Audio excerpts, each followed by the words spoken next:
Group 1 మూల్యాంకనం ranking లిస్టుపై Telangana high court కీలక తీర్పు వెలువరించింది. మార్చి 10న ఇచ్చిన ఫలితాల ఆధారంగా ప్రకటించిన జనరల్ ర్యాంకింగ్ లిస్ట్ మార్కుల జాబితాను ఉన్నత న్యాయస్థానం రద్దు చేసింది.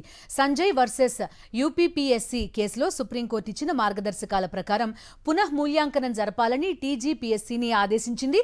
ఈ ప్రక్రియను 8 నెలల్లోపు పూర్తి చేయాలని హైకోర్టు స్పష్టం చేసింది. ఇలా చెయ్యని పక్షంలో మెయిన్స్ పరీక్షలు రద్దు చేయాల్సి వస్తుందని ఉన్నత న్యాయస్థానం తెలిపింది.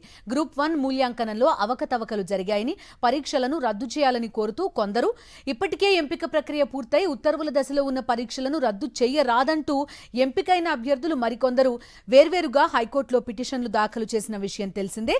ఈ పిటిషన్లపై జూలై 7న న్యాయమూర్తి జస్టిస్ నామవరపు రాజేశ్వరరావు వాదనలు విన్నారు. ఈ మేరకు హైకోర్టు తాజాగా తీర్పు వెలువరించింది.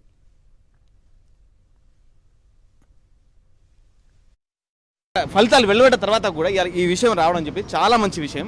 కాబట్టి ఈరోజు ఇప్పుడు గవర్నమెంట్ ఒకటే మేము కోరుకుంటున్నాము, మీరు మొండికి పోకుండా రీమెయిన్స్ కండక్ట్ చేయండి. చాలా అన్యాయం జరిగింది. 29 విషయంలో కానీ, ర్యాంక్ విషయంలో కానీ, మూల్యాంకనంలో కానీ అన్ని విషయాల్లో మాకు అన్యాయం జరిగింది. మళ్ళీ రీమెయిన్స్ కండక్ట్ చేయండి. మీరు కనుక మాకు సానుకూలంగా స్పందించుంటే బాగున్నాయని చెప్పేసి గవర్నమెంట్ మేము చెప్పడం తెలుస్తుంది.